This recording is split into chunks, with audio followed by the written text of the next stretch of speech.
the raw. Representing everyone's you and not verse. Gonna do a video on the moon in Gemini with the sun in Aries. We gonna get it bopping. Song called Third Person off the Origins album, just released last year. So y'all get into it. We just released the music video. It's on the homepage of my channel and all that. Saying get ready to bop. You feel me? Conscious in pursuit of president, speaking dollars, that's my president. Elevated, overthrow the president, flowing better than it's ever been. A young Anglo-American, godly how we swiftly mix the recipe into custody belief. High vibe, zone and found myself. Hey, you with the vision, heaven elemental, periodic verse hidden inside 47. You'll be astonished, chronic, oop, dirty smoking out my lungs. Pack a punch, that sour weed, make my eyes bleed. Broken vision fixed like my elemental matters, wearing back to childless green, make my chakras balance. Truly want a lady, but I'm blessed. Truly wanna thank ya. Truly wanna thank ya to my creator, Malakati. Love renaissance to the fullest. It's all love from up above. Switch the lane, scripting on the wheel again to the fifth dimension. Face a whole 7 in a sit-in. Indian style, do. Crippin' blood united too. But don't pass from the blood, fool. Sausages are killing concerts. Inspire me to drop the bomb first. All these bitches made to lead us. Indigo, the truly golden leaders. But it's gangland, so grab a heater. Cold as Alaska, we all King Kusa. To these martial law pursuers. Another dead by police or interracial beef. Ground in the melting pot, divide and conquer. How they plan to feast. Truly want a lady, but I'm blazed. Truly want to thank ya. Yeah. But yeah, like I say, that song called Third Person. And it's on the Origins tape and all that, you know what I'm saying? So go ahead and tap into my playlist after this video. You can listen to the whole Origins album and all that, you feel me? So getting into the alignments and things like that. Right now we got the moon going to be squaring Mars, Saturn, and Neptune, based on them all being in Pisces and the moon being in Gemini. So based on them both being mutable signs, we're going to have to learn to be more communicative when it comes to our passions, when it comes to our restriction, and when it comes to our dreams, illusions, and nightmares. Dreams, illusions, and nightmares being Neptune, restriction being Saturn, and Mars being the passion or intentions. So based on all of this energy, essentially we got to learn how to be more communicative when it comes to our dreams, and also learn how to maybe even restrict communication based on it being the square to Saturn, you know what I'm saying? Saturn is being this restriction, and Saturn being the restriction of the dreams based on it being in Pisces, and the moon being in Gemini might be that communication. So we may have to restrict our communication to then in turn learn how to have our dreams manifest over time and things like that. Because sometimes whenever you speak your truth too much, or you speak what you have going on to the point that individuals are swine, you know what I'm saying? You cast your pearls among swine, and then essentially your pearls don't become anything but just regular old stones and things like that. And individuals don't look at them as precious gems and things like that when you speak in too much. So essentially, if you learn how to restrict your communication at this point in time, you're going to have a communication style that is actually beneficial, and you're going to feel more comfortable communicating and things like that. So keeping it on the alignments and things like that. Keep in mind, we also have the moon square Lilith. So at this point in time, we also have to learn how to keep things structured and not communicate about our routine and pattern too much to the point where people actually get to see our hand and things like that. So at this point in time, we have to learn how to communicate about the right things to not bring up our darkest moment, or then also learn how to, you know what I'm saying, have our embarrassment become something that we're okay with, or okay with communicating about, or our darkest moment being something that we learn that actually isn't that dark, that everybody has something that they see both ways about it. You know what I'm saying? They might have experienced this, but they see it another way, and that's the Gemini energy and things like that. So then moving forward, we got a whole lot of things sextile the sun. Pardon me, sextile the moon, based on the Aries energy. So we got the moon sextile the sun. We got the moon sextile Mercury retrograde in Aries. You know what I'm saying? We got the moon sextile the North Node, and then also Chiron. So breaking it down, the sun is our actions. So at this point in time, we're going to feel comfortable communicating about our passions based on it being Aries. And then with this being said about the Mercury retrograde is us rethinking our, in Aries, passion. So rethinking our previous passions that we used to communicate and think about very often. So at this point in time, either you have to rectify what you used to think about, or actually bring what you forgot about into this realm of reality now. So essentially, you're going to be communicating about this passion that you used to communicate about in the past, and you're going to feel comfortable with that based on the moon being in Gemini. So I'm saying, and you could also have this on a higher or lower octave scale. Maybe you have these past passions that were actually non-beneficial and coming from a space of being less than, essentially, and essentially you need to rectify that way of thinking by having these communications styles and these communicating with individuals to then actually see another side of things, the Gemini energy, and seeing another side to your passion.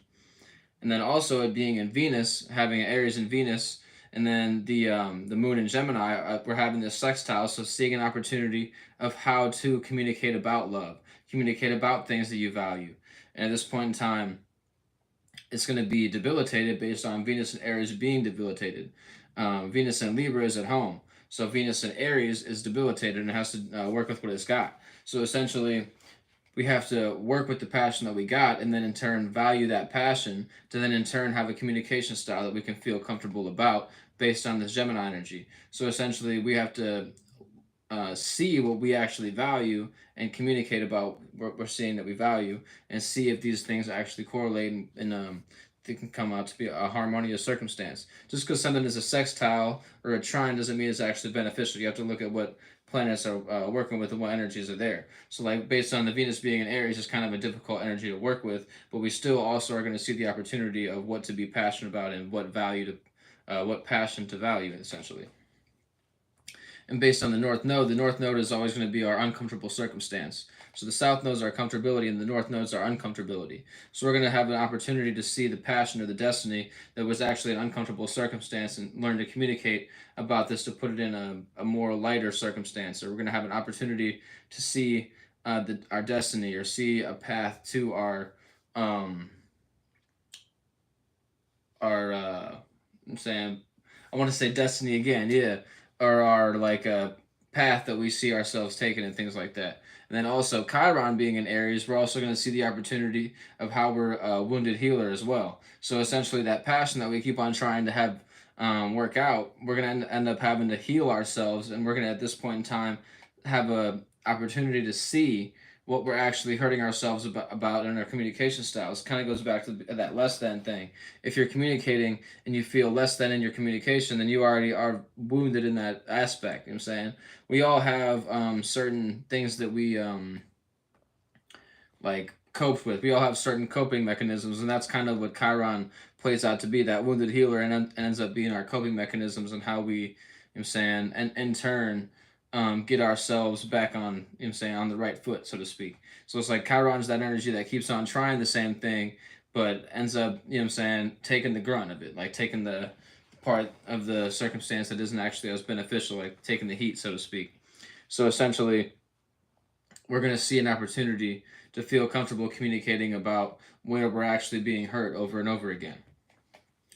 And last but not least, we're going to have the moon trining Pluto, right, whenever it enters Gemini. So with the moon trining Pluto, we're going to see, we're going to create an opportunity to feel comfortable communicating about our ways of changing amongst the group setting or in a public place, or our ways of being seen in the public eye. Essentially, is going to be transformed.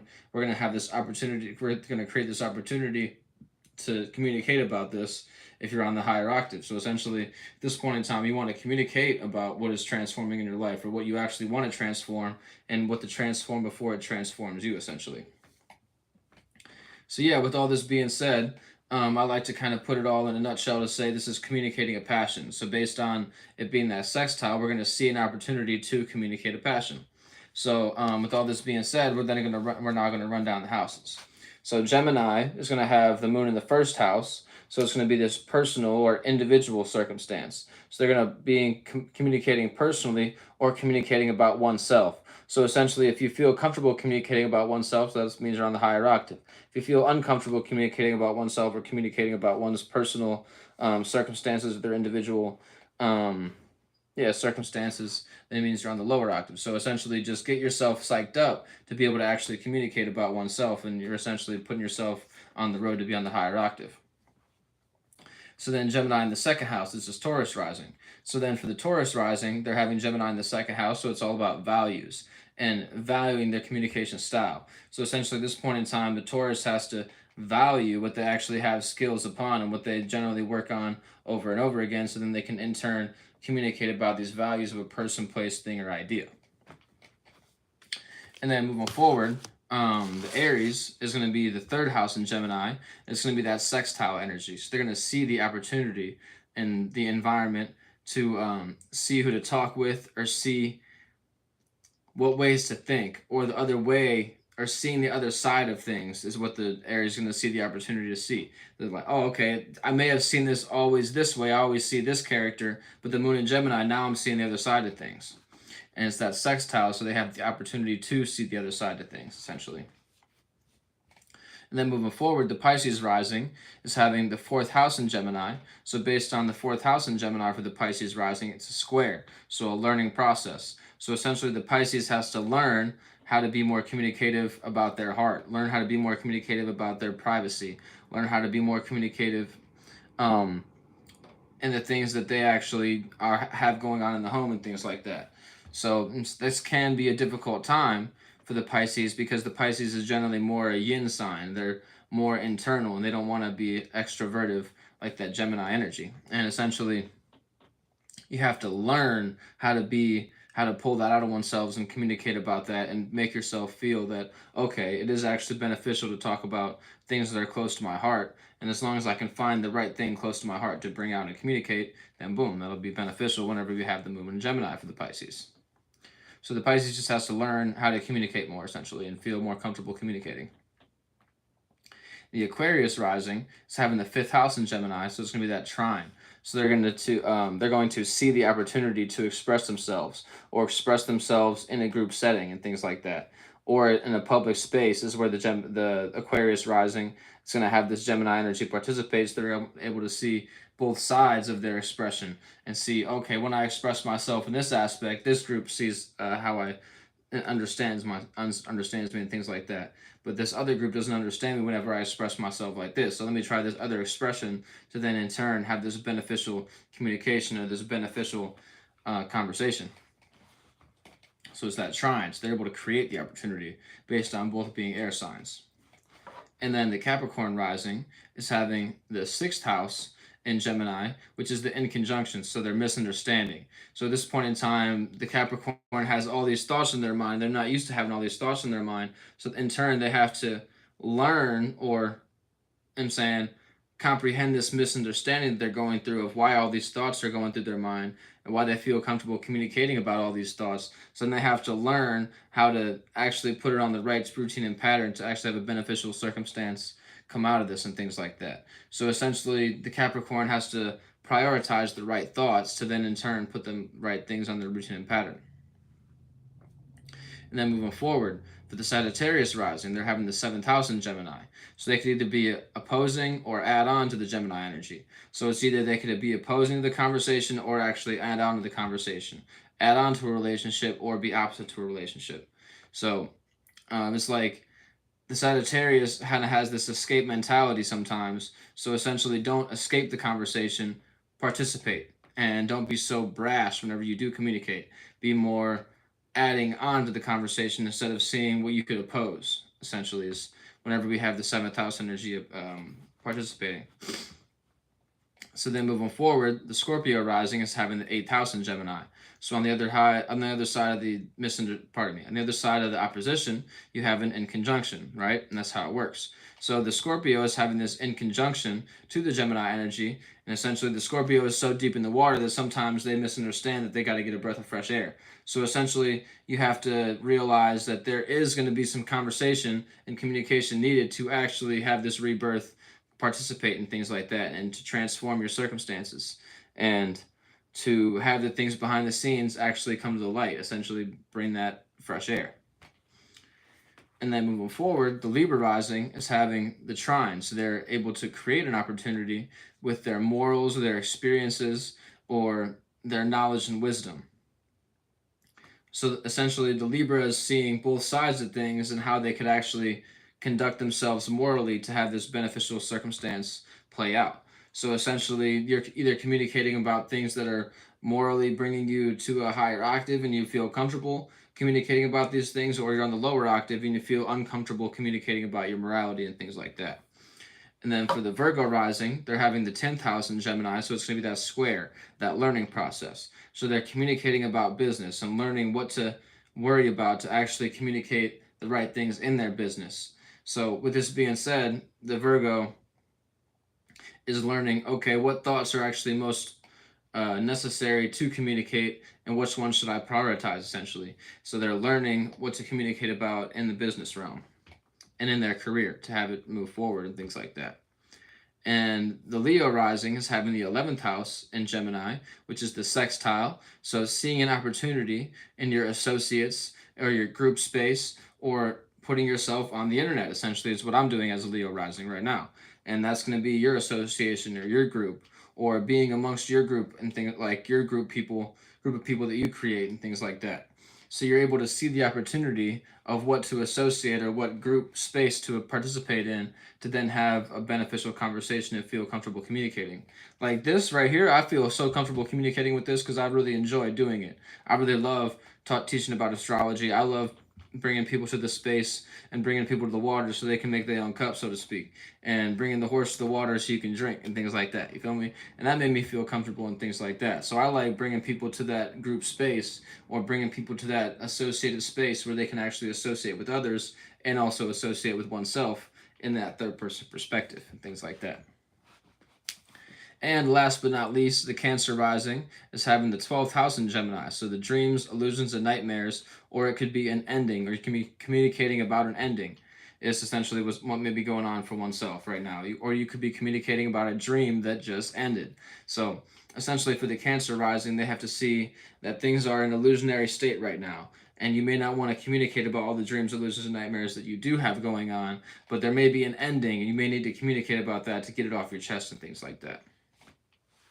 So with all this being said, kind of communicate about whatever we like and things like that. You could leave a little alignment and things like that if you got something you want me to speak on, or got an alignment that you want me to speak on at this point in time. Like after I'm done with my breakdown and things like that, I feel completely fine with breaking down somebody's Jupiter or their Saturn, or breaking down their Mercury and Aries or something like that and things like that. So yeah, think about talking about Mercury and Aries. Let's get into it a little bit. I did a Mercury retrograde video in Aries, so we'll speak on it a little bit more in depth right now.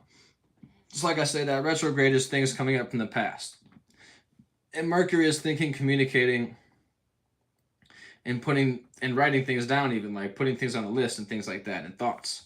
So essentially, we're thinking our past thoughts that are passionate, or having a passionate thought from the past. So essentially, right now, with the Mercury in Aries and us having this moon in Gemini, we're able to see both sides of that passionate thought from the past. So we're able to bring that into reality if it's beneficial, or if it's non-beneficial, we're able to communicate that within oneself and say, oh, okay, right now we should probably just keep that to oneself and keep that in the retrograde and leave that in the past and things like that, and don't bring that into reality and circumstances like that. And on top of that, whenever the Mercury is in retrograde, you don't really want to start something new right during the Mercury retrograde. You may want to compile all your facts and things like that. And once the Mercury retrograde ends and we go back direct, then you see, okay, were these things that were on my mind actually beneficial? And do I see these things from the past as actually beneficial? And can they push me forward to the where I want to go and things like that? And that right there is how you work with the energy instead of working against it. Working against it would be saying, huh, yeah, it doesn't matter. The world revolves around me. I could just do whatever I want, whenever I want. You know, sign a contract during the Mercury retrograde, and after the Mercury retrograde leaves, you realize, oh, that was actually just a past thought you were in, and that past thought was the contract that you wanted to sign and things like that. And now that you're back in direct energy, you actually don't want to think about that. You actually don't want to communicate about that. You don't want to put that on your list and things like that. So essentially, that's what the Mercury retrograde is for, is to compile your facts, compile your circumstances to the point where you can actually be collected and not be all over the place, essentially. because during the Mercury retrograde, it's a space, for example, retrograde in general, it's a space where things that were unfulfilled from the past and things that didn't come into reality are coming back into reality and coming back into it as like a spirit and things like that is lingering, and you're like, oh, okay, do I actually want to participate? Do I want to, I'm saying, play the other side of the road? They're playing their side of the road. Do I actually want to bring this spirit into reality? And these are things that you got to think about or experience whenever we're experiencing retrograde. So much love, and holla back at me. And you can look into the description for my email if you got a question, or if you want me to, I'm saying, do a reading and things like that. And we'll I'm saying, get that worked out. I'll send you the menu and all that. So yeah, much love, and holla back at me. Peace and love if you believe in all that. Stay safe or stay dangerous. I'm saying, whatever necessary. Feel me? Much love, and holla back.